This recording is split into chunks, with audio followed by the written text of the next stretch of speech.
तो guys welcome to my YouTube channel. मैं लेके आपके लिए दिया और बाती हम के एपिसोड की शुरुआत संध्या और ऑफिसर सिंह के शब्दों के बारे में सोचने से होती है। ऑफिसर सिंह ने उससे कहा कि उसका परिवार रिश्ते उसके लिए कमज़ोरी है। संध्या ने उससे कहा कि वह सही है और परिवार को अब उसकी ज़रूरत है। उसका अपने घर के प्रति भी करते हुए अधिकारी सिंह उसे पोस्टिंग के बारे में याद दिलाते। जब ड्यूटी में उसे और उसके परिवार को ज़रूरत होगी तो वह क्या करेगी, वह किसके पसंद करेगी, कैसे प्राथमिकता देगी। अधिकारी सिंह ने कहा कि वह बैक आउट कर सकती है और 9 से 5 बजे की कोई भी नौकरी कर सकती है जहां वह अपने परिवार के साथ न्याय कर सके। संध्या परेशान और सूरज को बताने के बारे में सोचती है।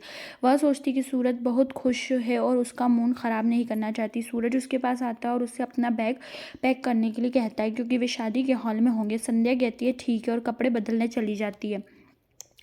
सभी लोग खुश हैं। मीनाक्षी की माँ मीनाक्षी की तारीफ करती है। तेसा का कहना है कि एमिली ने भी बहुत काम किया। भाभो उन्हें बात करते हुए सुनती है। मीनाक्षी की माँ संध्या के खिलाफ बोलती है।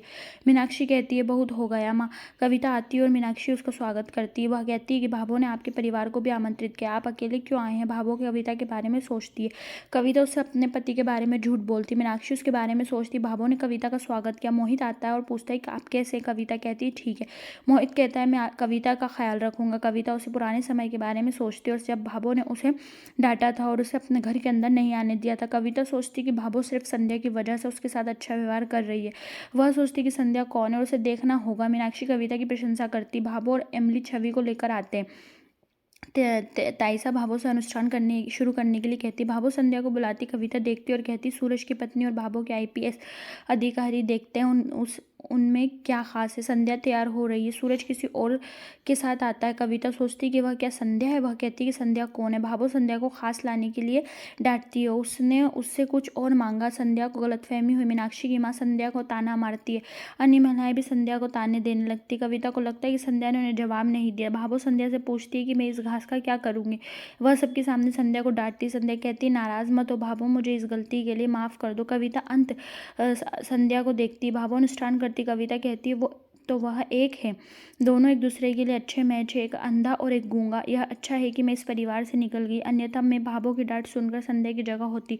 सूरज विक्रम की दुकान से संध्या के लिए एक साड़ी खरीदता है। मीनाक्षी देखती है। विक्रम ने साड़ी पैक की और सूरज ने रेट पूछा। सूरज कहता है मैं तुम्हें पैसे दूंगा, मुझे रेट बताओ। विक्रम कहते हैं मैं आपकी खुशी के लिए आपसे पैसे नहीं लूंगा। वह हंसता है। वह कहता है कि यह साड़ी ले लो और जल्दी जाओ। सूरज खुश हो जाता है और चला जाता है। मीनाक्षी नाराज है। दिया और बातियम नाटक जैसे कि सूरज और संध्या की एक आंख पर ताला है। कविता सूरज को से टकराती है और साड़ी गिर जाती है। वह कहती सॉरी, मैं तुम्हें देख नहीं पाई। मीनाक्षी कविता के हाथ में साड़ी देखती है और कहती है कि सूरज इसे संध्या के लिए लाया था। वह संध्या से बुरा ना मानने के लिए कहती है। संध्या कहती है मैं नहीं करूंगी। मीनाक्षी कहती है हाँ, आप नहीं जानती कि वह कौन है। संध्या कहती है कि आपका मतलब है। मीनाक्षी सूरज से कहने को कहती है। सूरज का कहना है कि वह मीनाक्षी का कहना है कि वह कविता वही है जिसे सूरज की शादी कर रहा था। सूरज उसके लिए एक लॉकेट लाया था और वह भाग गई और तुम 15 दिनों में आ गए। भाभो ने उसे छवि की शादी में बुलाया। संध्या हैरान है। यहाँ एपिसोड समाप्त होता है। आने वाले एपिसोड में साड़ी कविता की घड़ी में फंस जाती। संध्या ने उसे हटा दिया। एपिसोड समाप्त होता है। आने वाले एपिसोड की अपडेट जानने के लिए आप हमारे चैनल को लाइक एंड सब्सक्राइब कीजिएगा।